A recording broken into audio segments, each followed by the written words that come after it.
តែអ្នកទាំងអស់គ្នាធ្លាប់ជួបកលៈទេសៈមួយដែលតម្រូវឲ្យយើងធ្វើការសម្រេចចិត្តអត់ប្រកាសជាធ្លាប់ហើយគ្រាន់តែសម្រេចចិត្តទៅលើរឿងតូចឬក៏រឿងធំតែប៉ុណ្ណោះចំពោះរឿងតូចយើងសម្រេចចិត្តខុសគឺវាអត់មានបញ្ហាអីទេប៉ុន្តែចំពោះរឿងធំគឺយើងត្រូវគិតឲ្យច្បាស់លាស់មុននឹងធ្វើការសម្រេចចិត្តយើងភាគច្រើនមុននឹងយើងសម្រេចចិត្តទៅលើអីមួយយើងតែងតែសួរយោបល់ពីមនុស្សជុំវិញខ្លួនថាតើគេយល់មិនដែរចំពោះការសម្រេចចិត្តរបស់យើងវាជារឿងល្អដែលយើងចេះសួរគេពីមតិយោបល់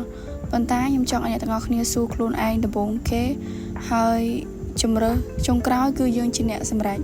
មតិយោបល់របស់អ្នកតីវាគ្រាន់តែជាការយល់ឃើញរបស់គេប៉ុន្តែអ្នកដែលប្រឈមមុខទៅនឹងបញ្ហាគឺជាយើងខ្លួនឯងផ្ទាល់អញ្ចឹងហើយពេលខ្លះយើងអាចសួរមតិយោបល់ពីអ្នកដទៃបានប៉ុន្តែយើងមិនគួរយកមតិយោបល់នឹងដើម្បីយកមកសម្រេចចិត្តតាមគេនោះទេទាំងដែលយើងនឹងមានអារម្មណ៍ថាវាអត់ត្រូវនឹងខ្លួនឯងវិញមុននឹងធ្វើការសម្រេចចិត្តខ្ញុំតែងតែគិតច្បាស់លាស់ហើយនឹងសរសេរនៅលើសៀវភៅទាំងចំណុចវិជ្ជមាននិងចំណុចអវិជ្ជមាននៃជំរើសទាំងពីរដែលខ្ញុំជ្រើសរើសថាតើខ្ញុំជ្រើសរើសចំណុច A តើមានគុណសម្បត្តិនិងគុណវិបត្តិអីគេខ្លះហើយបើសិនជាខ្ញុំជ្រើសចំណុច B តើមានគុណសម្បត្តិនិងគុណវិបត្តិអីគេខ្លះបន្ទាប់មកយើងធ្វើការប្រៀបធៀបជំរើសទាំងពីរនឹងថាមួយណាល្អហើយក៏មិនមានជំរើសទាំងពីរនឹងដែរយើងក៏ត្រូវបង្កើតជំរើសផ្សេងៗទៀតឲ្យខ្លួនឯងហើយបើសិនជាខ្ញុំចង់សាកល្បងធ្វើអ្វីមួយថ្មីខ្ញុំក៏សួរអ្នកដទៃដែលគេធ្លាប់ធ្វើពីមុនដូចគ្នាប៉ុន្តែវាមិនមែនមានន័យថាយើងគួរតែដើរតាមផ្លូវរបស់គាត់ 100% ទេដោយសារតែយើងមានវិធីសាស្ត្រផ្សេងៗគ្នានៅក្នុងការដើរទៅដល់គោលដៅនឹងដូចគ្នាតាមផ្លូវផ្សេងគ្នាបានជីវិតគឺជាការជ្រើសរើសជំរើសយើងជាអ្នកសម្រេចសូមកុំឲ្យបរិស្ថានជុំវិញខ្លួនឬក៏អ្នកដទៃជាអ្នកសម្រេចជំនួសយើងអីត្រូវមានគោលការណ៍មួយថាបើជ្រើសត្រូវយើងសប្បាយចិត្តប៉ុន្តែបើសិនជាជ្រើសខុសយ៉ាងណាក៏វាជាជំរើសរបស់យើងដែរយើងក៏អត់ទៅបន្ទោសអ្នកដទៃថាអូខ្ញុំជ្រើសតាមគាត់ឬក៏គាត់ឲ្យខ្ញុំធ្វើអញ្ចឹងខ្ញុំធ្វើទៅខុស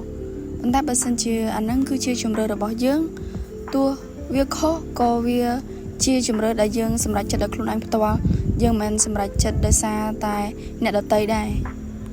តាមពិតទៅការសម្រេចចិត្តយើងអត់ដឹងថាតើនៅខាងមុខវានឹងជួបអីទេវានឹងsurpriseយើងប៉ុន្តែនៅពេលដែលយើងធ្វើការសម្រេចចិត្តរួចហើយយើងទៅជួបវាហើយយើងនឹងមានអារម្មណ៍ថាអូតាមពិតទៅវាអញ្ចឹងសោះជំរើសដែលត្រូវវាធ្វើឲ្យយើងសប្បាយចិត្តនិងពេញចិត្តនៅអ្វីដែលយើងបានជ្រើសរើសប៉ុន្តែ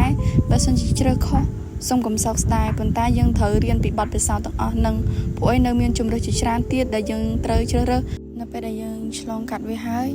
លើក្រោយយើងនឹងសម្រេចចិត្តបានត្រឹមត្រូវល្អជាងមុនមិនថាវាជាជំរើសខុសឬក៏ត្រូវទេត្រូវទទួលយកហើយដោះស្រាយកុំគេចវេះត្រូវទទួលស្គាល់ថាវាគឺជាផ្នែកមួយនៃជីវិតរបស់យើងគ្រប់គ្នាមិនមែនជ្រើសរើសជំរើសត្រូវរហូតទេយើងតែងតែបន្ទោសថាអូយើងជ្រើសរើសនេះខុសឬក៏ត្រូវយើងបរាជ័យ